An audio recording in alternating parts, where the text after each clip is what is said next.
আসসালামু আলাইকুম। আশা করছি সবাই ভালো আছেন। আপনাদের দোয়া আমি আলহামদুলিল্লাহ ভালো আছি। তো আজকে আপনাদের সাথে শেয়ার করব গ্রামের একটা ছোট্ট ভিডিও। আশা করছি সবার ভালো লাগবে। আর ভালো লাগলে অবশ্যই লাইক, কমেন্ট আর সাবস্ক্রাইব করবেন আর শেয়ার করবেন। তো একটু বের হয়েছিলাম বিকালবেলা। এটা একটা গ্রামের একটা ভিডিও। আমি নাম জানি না। তবে আপনাদের ভালো লাগবে আশা করছি। বিকাল টাইম হয়ে গেছিলো তো আসলে ক্যামেরাটাও ওরকম কেমন কুয়াশা কুয়াশা লাগতেছে চারিদিকে। শীতকাল তো বুঝেন, চারিদিকে কুয়াশায় জোড়া আসতেছে। তো দেখতে অবশ্য ভালো লাগতেছে, কিন্তু ক্যামেরার ভেতর একটু ভিডিওটা ক্লিয়ার করে আসতে পারতেছে না, যার জন্য সত্যি সরি। তো মানুষের মাঝে নতুন নতুন ভিডিও করতেছি তো মানুষের মাঝে ভিডিও করতে গেলে কেমন আনইজি লাগে। তো কি আর করব, আমার ভিডিও আমি যেহেতু আমি ভিডিও করি বা ভিডিও এরকম মানুষ দেখে আর তো আমার লাভ নাই। মানুষ দেখে একটু লজ্জাবোধ লাগে প্রথম প্রথম। তো তো আশা করি এটা আমার অভ্যাসে পরিণত হয়ে যাবে বা ভালো লাগবে পরবর্তী নেক্সট টাইমে। তো দেখেন কত সুন্দর পাখি বসে আছে, দেখতে পাচ্ছেন? ওই যে বাঁশ দেওয়া আছে, বাঁশের উপরে কত কাক বসে আছে। তারপর এখানে এত পরিমাণে কচু, কি আর বলবো, মানুষ মনে হয় না খায়, এখান থেকে কচু নিয়ে যায়। তার জন্য কতগুলা কচু দেখতে পাচ্ছি। তো পাশে একটা বিল্ডিং তৈরি হচ্ছে, অনেক বড় বিল্ডিং। তো আমি আর আম্মু বের হয়েছিলাম বিকালবেলা ঘুরতে। তো আজকে আর শোয়া হয়নি, ঘুমায় গেলে পারে আর উঠতে ভালো লাগে না। আর ঘুমায় গেলে পরে একদম ঘুমে আর উঠতেই ভালো লাগে না, কোনো কিছু করতে ভালো লাগে না, মনে হয় গেলে ঘুমাই থাকি। আর একটা বাসার সামনে দেখেন গাছে প্রচুর পরিমাণে ধুলা ময়লা।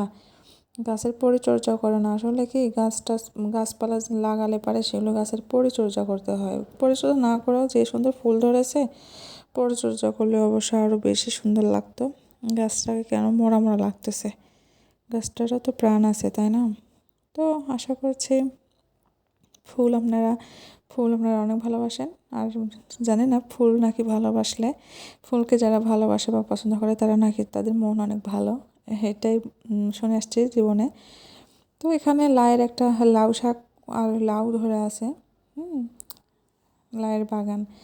আর এই তো রাস্তাঘাটে বেরোলে পারে এরকম টাইপের কত সুন্দর সুন্দর ফুল যে দেখতে পাই, জংলি ফুল যেটাকে বলে আমরা আমাদের ভাষায়। তো আল্লাহর সৃষ্টি আসলে অপরূপ। চারিদিকে না ঘুরলে বা গ্রামে না গেলে সৌন্দর্যটা আসলে বোঝা যায় না। আল্লাহর সৃষ্টি অপরূপ সুন্দর। তো আমি একটা গাছ থেকে ফুল উঠায় নিছি। তো ফুল উঠানো আমি পছন্দ করি না, তারপরে ফুল উঠায় নিলাম, ভালো লাগলো। এখানে দেখতে পাচ্ছেন কলার বাগানে কি বিশাল একটা বড় কলার আসছে।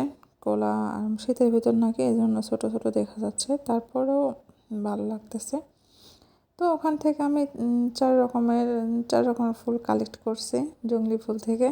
আরও ফুল ছিল, তো সেগুলো উঠানো যাবে না, তার জন্য দেখেন আমি এখানে ভিডিও করে নিছি।